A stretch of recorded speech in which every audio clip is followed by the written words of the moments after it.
Hey, good afternoon, AP Psych. Um, it is Tuesday, April 7th, and this is the afternoon live stream session. Uh, just want to tell you that there are some pineapples hidden in the thumbnail picture for today, and you have to look very, very hard to find them. I was just laughing because I know where they are, and was trying to find them by looking at the thumbnail before we went live. You can see them, but it's pretty hard. I did a really good job of hiding them. So, um, I think every single outside shot that I have taken, except for one, has had a pineapple hidden in it. And actually, a lot of the pictures, every thumbnail that I take generally has something hidden in it. So, hope you're having fun with the selective attention and inattentional blindness there, which definitely would happen because you have to really, even if you know it, you have to look pretty hard to find it. Okay. So, we are going to continue on with AP Learning Targets 2 and 3. So identify key researchers in personality, and then also discuss our last personality theory today, which will be social cognitive. Okay. Before that, though, let's get started with our personality test. So get out to Chapter 15 lab. This is test number 6. And then on the lab, this is Eysenck trait theory test. Okay. So this is actually modeled off of the theory on page 615. Which actually is a core source trait theory. Okay. You need number 1 to 15. You do not need to skip spaces. All right. So number 1 to 15. And simply, I'm going to ask you 15 statements, and you're going to answer whether they are true or false. And that's it. And then based on your answers, then you're going to get assigned a core trait based on the theory on page 615. Okay, so 1 through 15, no spaces. You're just going to answer true or false. Then we'll go back, and I'll have you grade it. And for each answer you pick, you're either going to get a +1 or a -1, and it's shifted whether it's the right answer or wrong answer. And then you're going to be your profile is going to be on a continuum, which is actually very good when we start talking about trait theorists. Is you kind of need to view everything as kind of like a continuum. You extrovert, introvert, and I'm somewhere along this continuum. Okay. So I might be a mild extrovert or a mild introvert or extreme extrovert, extreme introvert. Okay. And again, the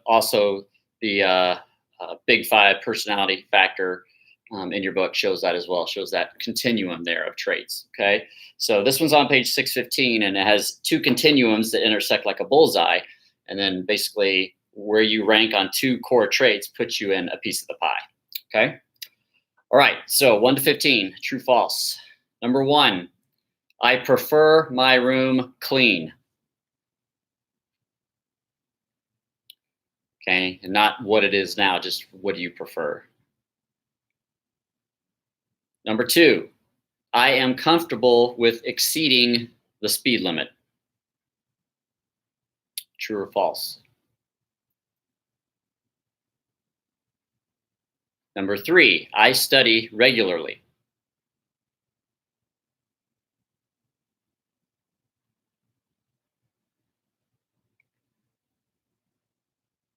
Number 4, I often take advantage of friends and family.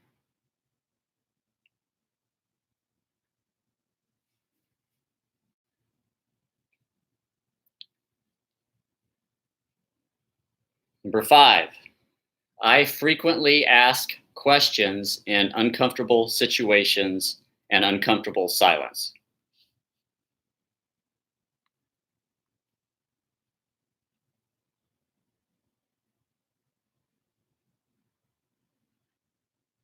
Number 6, when working in groups, I always contribute.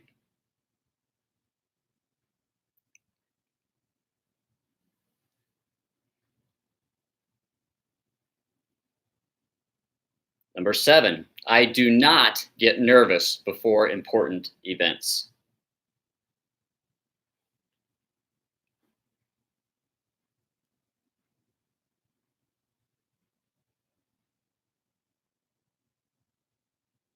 Number 8, I am comfortable with myself and my surroundings.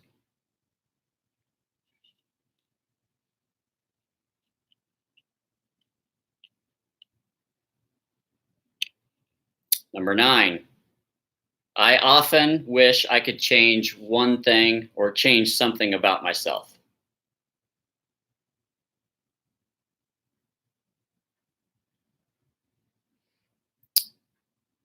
Number 10, I set unrealistic goals.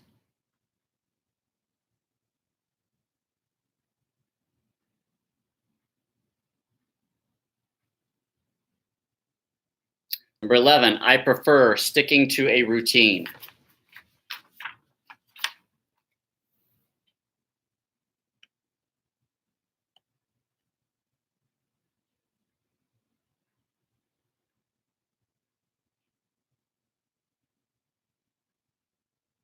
Number 13, I enjoy meeting new people.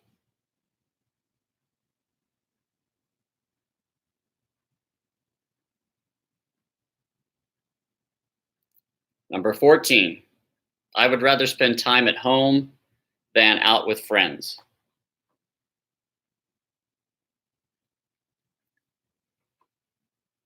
And number 15, PDA, public displays of affection do not bother me. Do not bother me.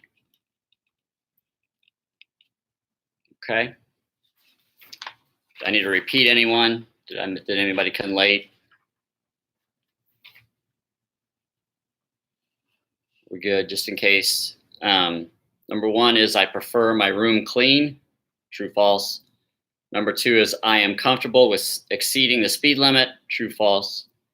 And 3 is I study regularly. True, false. I'll just do 4 and 5. 4 is I take advantage of friends and family, or I often take advantage of friends and family. And number 5 is I frequently ask questions in uncomfortable situations and uncomfortable silence. Okay, so for each number, I'm going to tell you whether you're going to write down a +1 or a -1. And it depends on your answer, and it shifts, so it's randomized, okay? So you're just going to write down -1 or +1 as we go through the 15, and then you're going to add that up, and that's going to give you a number between -15 and 15. So it's a scale, it's a continuum, and then that will tell you which dimension, which side of the trait continuum you're on, okay? So number 1, true is +1, false is -1.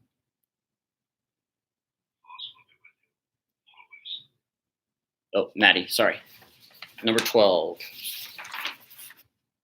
I prefer to work by myself. True or false? Okay. So again, number 1, true is +1, false is -1. Number 2, true is -1, false is +1. Number 3, true is +1, false -1. Number 4, true -1, false +1. Number 5, true -1, false +1. Number 6, true +1, false -1. Number 7, true +1, false -1. Number 8, true +1, false -1. Number 9, true -1, false +1.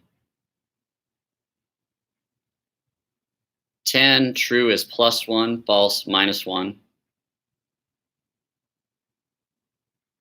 11, true -1 plus false. False is +1. So number 11, true -1, false +1. Number 12, true is +1, false is -1. 13, true is +1, false is -1. 14, true +1, false -1. And 15, true +1, false -1. Okay. So yes, you're going to have to add negative numbers. Okay. So hopefully you can remember how to do that. If not, you could take a brief math lesson and then come back and add up. But you're going to get a number between 15 and -15. Okay. And again, that's going to put you into a continuum scale. Now, later, if you want, you open up your book to page 615, and you're going to see the scale is unstable and stable. Okay, and that's actually what part of the personality test you're taking. Now, unstable is very culturally loaded in the negative. Okay, it does not mean what our culture tells us it means. Okay, we all have unstable parts of our personality. Okay, it's like we all have the id, right? And the big 5 personality test, they call it neuroticism. We all have a degree of neuroticism. Okay, so according to this theory, we all have a degree of extrovert and introvert. So where are we on that scale? And then where are we on the unstable, stable scale? And then you have a bullseye right in the middle, and then you have 4 sections. Okay, so this is just testing the stable versus unstable. Okay, but again, it's not what you think it is. So like if you answered true to number 2, you are comfortable exceeding the speed limits, that would be an unstable trait. Okay, all right, because again, it's not the safest thing to do. And it's not good to be comfortable with that, but probably we are. Almost all of us are. I study regularly. If you answer no to that, it's probably a part of the unstable continuum. Okay, so it's not what our culture says it means. Okay, so if you get unstable, don't freak out about it. It'll be all right. Okay, all right. So 10 to 15 is completely stable with your personality dimension. Okay, so you're actually going to be down at the bottom of that pie. 4 to 9 is moderately stable, so that's going to be right in the middle. And then if you're -3 to +3, you're right in the bullseye in the middle. Again, you can reference page 615, okay, which means if you get -3 to +3, you're right in the middle of the unstable, stable. So again, you have unstable and you have stable, okay? -4 to -9 is halfway on the unstable continuum. So again, it would probably be like 75% unstable, 25% stable, okay? And then -10 to -15, you would be all the way on the unstable side of the continuum, where you would have most unstable personality traits and very little stable, okay?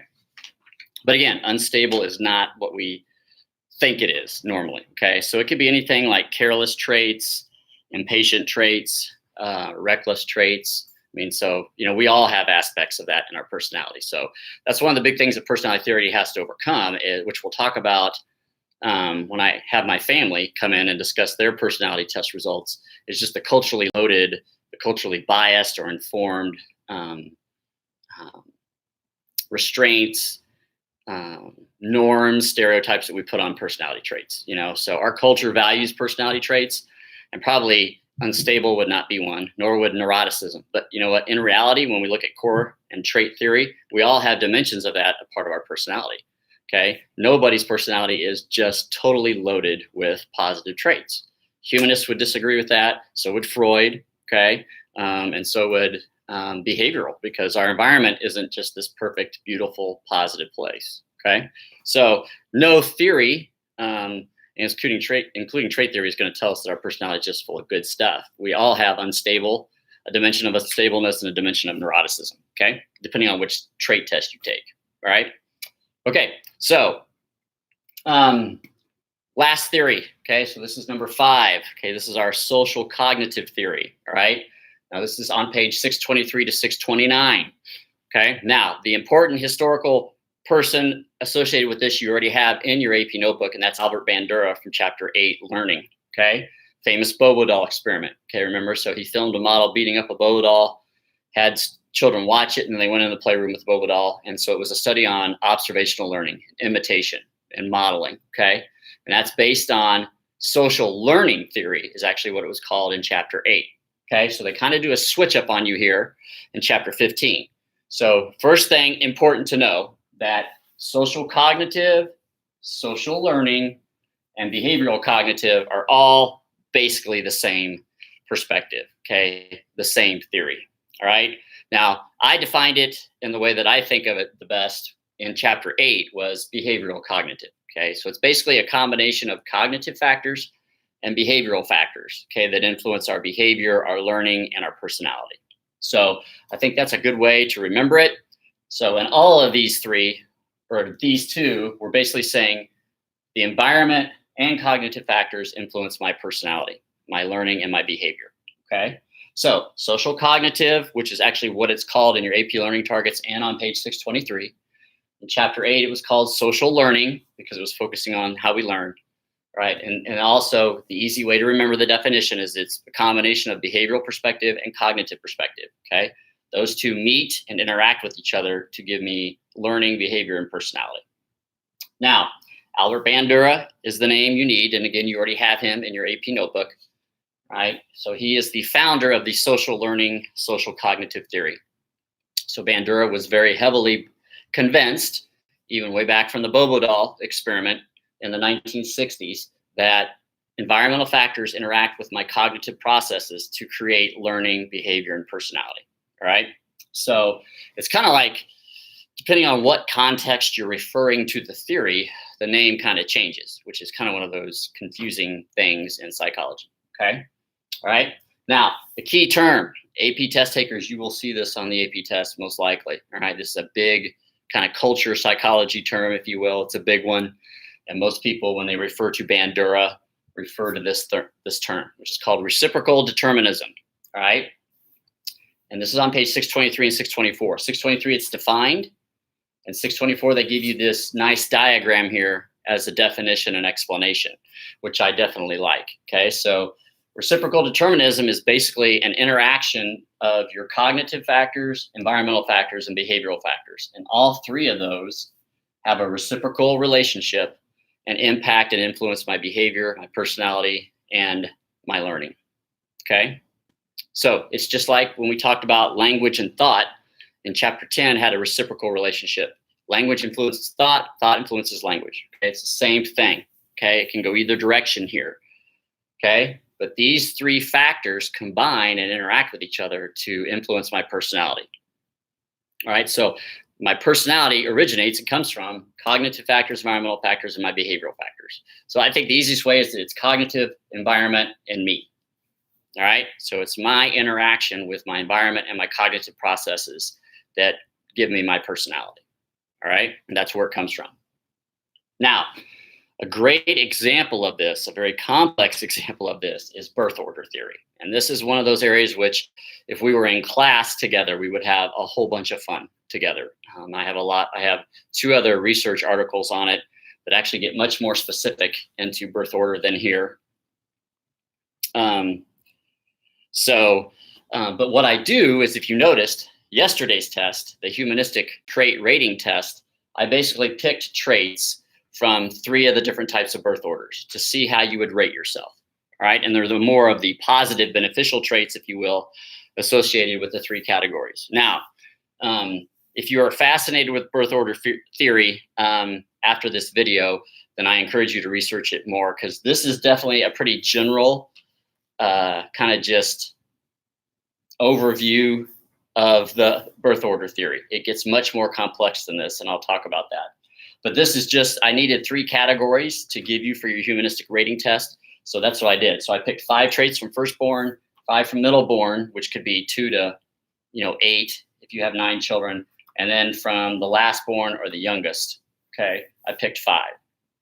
So you'll have to go back and look at your results. So basically what you did is you rated 5 traits from each birth order profile, and hopefully it fits your actual birth order. But if it doesn't, we'll kind of explain that here in a minute. Okay, now let's kind of relate this to reciprocal determinism. Birth order is a great theory because what they believe is that your personality profile is based on your family environment. Where do I fit in the birth order? But also my cognitive interaction with my family and my place. Okay, so not everybody. Now, we have some correlations here. Again, I think birth order theory is pretty good at correlating with firstborns, only children, and lastborns, or youngest child. Okay, the ones in the middle, which could be 2, 3, 4, however many people you have, it gets a little lost. Okay, because these middleborn children are the most flexible, most social. They're compromising. Okay, so it's not only my environment, but it's also my interaction cognitively, my thinking, my perceptions, my interpretation of my environment, and my place in that gives me the profile. Okay, and gives me personality.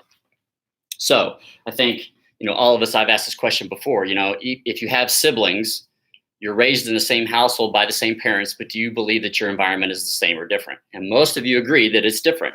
I am, in fact, raised differently. And I would say, as a father of two, that definitely both my children were raised differently, even though they were in the same environment. They also interpret that they were raised differently, even though it's the same physical environment. So I know most of you would be right here. Your interpretation of how you were raised is going to be different than your other sibling. Okay. And again, we have a couple of twins, so it'll be fascinating to see what they say, because even with your twins, there is still physically a firstborn, even if it's just by a few seconds. Okay.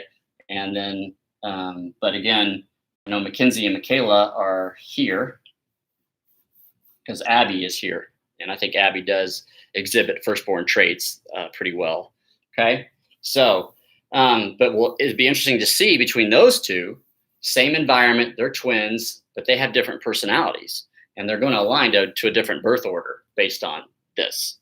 Okay. Based on this. All right. So with birth order theory, you've got a great example of how the environment and my place in the family, plus my cognitive interpretations of that family and that environment, give me personality, right? Which is why I like using this as an example of social cognitive, right? So now, and I'll take a picture of this and send this out on Twitter, but if you want to write this down. So my firstborns are generally more of control. They like being in control. They're punctual, organized, serious.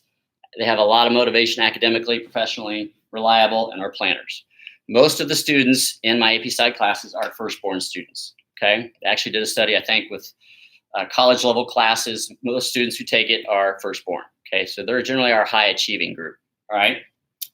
Middleborns, which would be, so if I have a family of 4, the middleborn would be 2 and 3. Okay. Now, there are other research that expands this to very more specific, in that the secondborn has its own profile, thirdborn, fourthborn, fifthborn, they all have their own profile.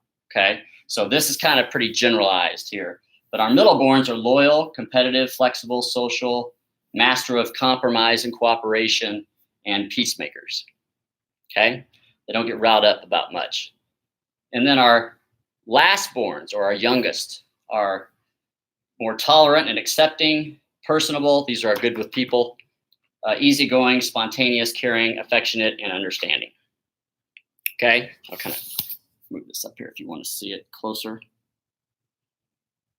If you want to write some of them down. So again, now where do these traits come from? Well, they come from the interaction of the environment and the cognitive interpretation of the actual person. Because if it was just the environment, then every profile that we created would be absolutely perfect. Every firstborn would be the same. Every secondborn would be the same. Now, what we're finding is that there are correlations there, but there obviously is no absolutes. There's enough correlation where we can create profiles, right? But there's not enough correlation to where you can rule out cognitive individual interpretation of that environment. A great example of this is actually a part of extensive study, which is the firstborn. Some theorists believe, and trait theorists believe, that actually having a firstborn in your family, personality profile-wise, is needed. It's a nature. It aids in survival of the family. It helps the family not default to dysfunction or chaos. So every family needs a firstborn. However, there are firstborns physically that don't want to be the firstborn because of cognitive factors. Now, they biologically are, and in their environment they are, but they want to be the lastborn or the youngest child. So what you're going to find is that one child in the family will move up and take this first child role. It's very fascinating research. It definitely does make sense, but again, there's a lot of hindsight bias. I don't think there's a lot of replication yet in that. So for the reliability and validity are still up in question. But you kind of can see the pattern. It does make sense, all right? And then again, also with the lastborn or the youngest child, and then also with the only child. Again, they feel like that there could be some nature involved in those places and that people have to take those places. Now, if you're an only child, again, you can take either one. You can take firstborn, youngest, or only. Now, in your environment, you're all 3 of those, but cognitively, you'll pick one. And that's how you're going to get your personality trait. And it might be a whole mosh of those. Now, another example that really complexes this or causes to be pretty complex in the environment is, adoption. Delaney Clausen asked that question in the morning stream, which is a very good question. Does this change due to having adopted children? And the answer is obviously yes. That changes the environment. It also changes the cognitive interpretation of that. And what we have found is that I think overall is the adopted child, no matter where they are biologically in age, is going to fit generally one of these two areas. They generally are not going to be the firstborn, even if they're the oldest child in the family. Another child will come up for that, and they'll kind of take one of these two positions, okay? Also, blended families. If I have blended families, it's a massive change and shift in the environment. There's obviously going to be more cognitive interpretations of that, which can change this, okay? However, even in a blended family, there's going to be one child that kind of takes the lead in the household, right? It takes on that firstborn, and then everybody else is just going to fit these roles, okay? So it's kind of like research might be telling us that basically, there's only so many positions to have in a family. It's kind of like playing on a team, and you've got to play one position. So which position do you want to play? And, and that they have to be filled, or we will have dysfunction and chaos in our family. So it's very, very fascinating research. Again, personality psychology, when you go to college, is a whole semester class. You could spend a whole semester on personality. In birth order theory, I'm pretty sure you could probably, just in birth order theory, assessment, testing, trait theory, you could probably spend a whole semester on as well. So it's very, very complex. I'm making it sound very, very simple and generalizing it because, again, it gets much more specific than these three. But it's very fascinating. And then it's also a great example of this, which is why I kind of wanted to discuss it today and throw it in today. And again, unfortunately, if we were in class, then we would actually look at the two other theories that are much more specific and the research that actually you get a specific. So if you're the fifth child, sixth child, first child, youngest child, only child, you get a specific position title. So it's not like these three. And it's actually, how they differ based on the position in the family, but then also by the cognition and the cognitive, the thinking factors in the environment, okay? So this is our last theory of personality. So we are finishing up AP Learning Targets 2 and 3 today. So you have 5 theories that you need to know: psychoanalytic, psychodynamic, humanistic, behavioristic, trait, and then social cognitive, okay? So those are your 5 theories. You've got your names. And then tomorrow we're going to go over basically the research behind personality testing and assessment and research. And then Thursday, I think we'll wait and see what we're going to do. Waiting to hear back from Jada. She's supposed to have her Enneagram presentation done by Thursday. And if that's the case, the live stream will be very short. And then I'll just want everybody to watch that over the weekend and kind of, do your assignments, take the Enneagram, watch your presentation, and then kind of go from there. Now, one thing I do want to say at the end here is I'm going to send out the link today. You're going to have actually a scavenger hunt to my personality profile. And the first 3 individuals or groups who can guess my personality profile accurately in 5 or 6 ways, or 5 or 6 areas or tests, win Quick Trip prizes. So we're actually going to have prizes. And once this quarantine is over, I will get them to you. But I want you to take the personality, the statistical character personality test, which basically gives you, I'm going to send out the link on Twitter and I'll put it on the assignment, that give you basically a personality trait and a match to a fictional character. And it'll tell you like you have a 90% match, 82% match. My family took that. We're going to discuss that when we start talking about course AP Learning Target number 4, which is how does culture influence your behavior. We're going to talk about that. They're each going to discuss their Myers-Briggs, their Enneagram, and then this is the new social media most popular personality test that's out there. And there is a lot of research, a lot of data, scoring and stuff that goes into it. But also when you take it, I think it's a great learning experience because each question you have to move this bar on this continuum of which one you are. So you have 2 choices and they're a degree. So it'd be like stable and unstable. Move the bar where you think you are. A little bit over to stable, a little bit over to unstable, a lot stable, that's what you're doing. And then, so it's really cool. And then they also ask you for your Myers-Briggs and your Enneagram type. And then through all that, they spit out a profile and that matches you to a character. So I have the top 3 characters that I was matched with, which you have to try to guess and come to a conclusion on. And then you're also going to have to try to basically, through research, come to a conclusion of what my Myers-Briggs type is and what my Enneagram number is. Okay. And if you get all 5 of those, and I might throw the big 5 in there. If you get all of those and you're the first 3, then you'll win prizes from Quick Trip. Okay. All right. So, yeah, so watch for that. I think I'm going to go work on that for the rest of the day and get that out. And then I will send a picture of this out on Twitter, and then do some birth order research if you want. And we'll kind of go from there. We have any questions?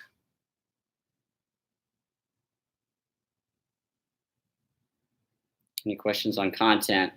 I'm about 10 minutes shorter in the afternoon than I was this morning. I think I went close to 40 minutes this morning. Are we good? Okay, get out and get some sun today. It's a beautiful day outside, and miss you all, and I will talk to you soon. Oh.